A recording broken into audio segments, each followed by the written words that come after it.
إبليس أبى واستكبر وكان من الكافرين صدق اللہ العظیم۔ جی تو ویورز بڑھتے ہیں اب اس آیت کے ترجمہ و تفسیر کی طرف۔ اللہ سبحانہ و تعالی نے قرآن پاک کی اس آیت سورۃ بقرہ کی آیت نمبر 34 میں کیا ارشاد فرمایا؟ وَإِذْ اور جب قلنا ہم نے کہا للملائکۃ فرشتوں سے تسجدوا سجدہ کرو لآدم آدم کو۔ سجدہ کا لغوی معنی کیا ہے؟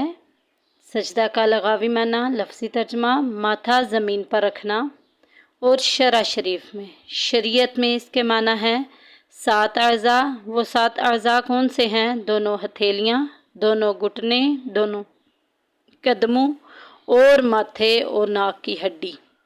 ماتھا اور ناک کی ہڈی ایک ہی گنا جاتا ہے۔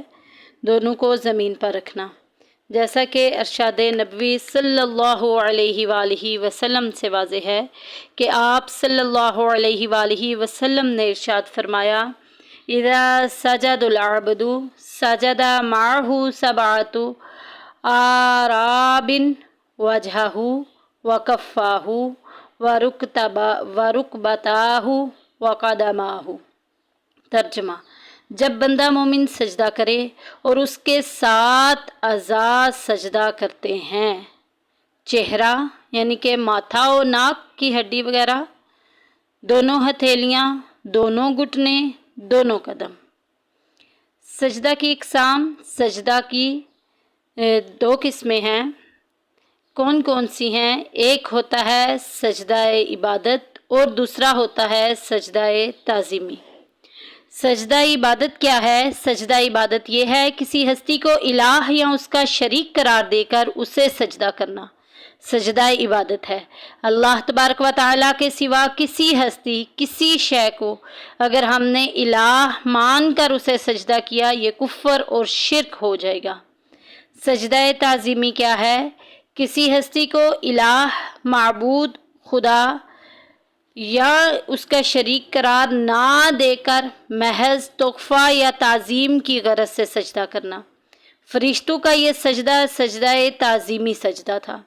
قرآن پاک میں ایک اور جگہ ارشاد ہوا ہے وَخَرُّوا لَهُ سُجَّدًا، اور وہ یعنی کہ حضرت یعقوب علیہ السلام اور حضرت یوسف کے بھائیوں کی بات ہو رہی ہے، جو انہوں نے خواب دیکھا تھا کہ میں نے ایک یعنی کہ چاند کو اور 11 ستارے مجھے سجدہ کر رہے ہیں۔ تو یہ بہت اگر ہم اس ٹاپک پہ چلے گئے تو ہم اپنے اس ٹاپک سے پیچھے ہو جائیں گے، لہٰذا ہم ابھی سجدے کی تعریف پڑھے ہیں۔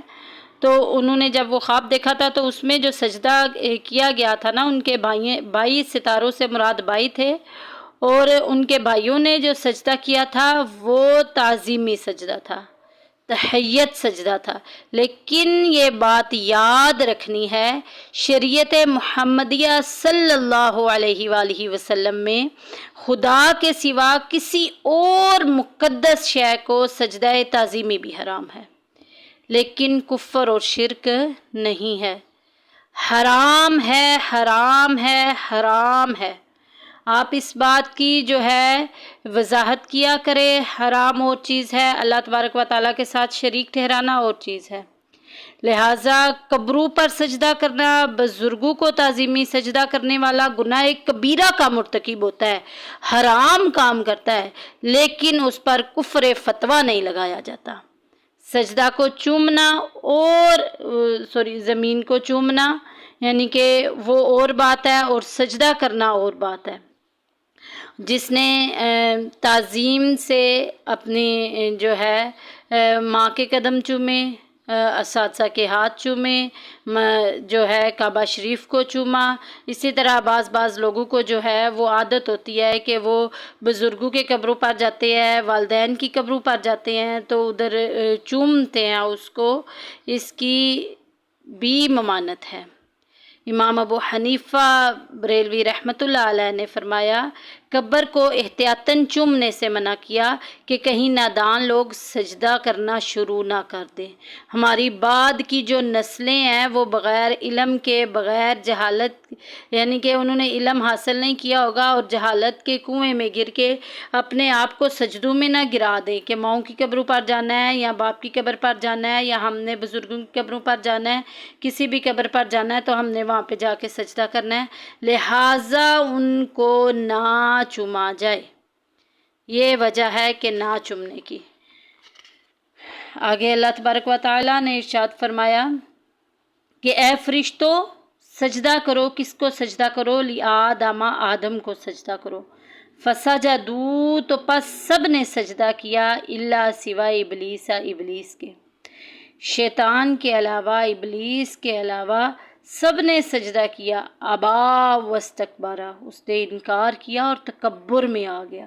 دیکھیں کہ تکبر جو کرتا ہے بندہ وہ اللہ تبارک و تعالیٰ کی بارگاہ میں کس قدر گر جاتا ہے۔ وہ اپنے اعمال کا ذرا محاسبہ کرے تو انسان کو جو ہے وہ اکڑ کے بالکل بھی نہیں چلتا۔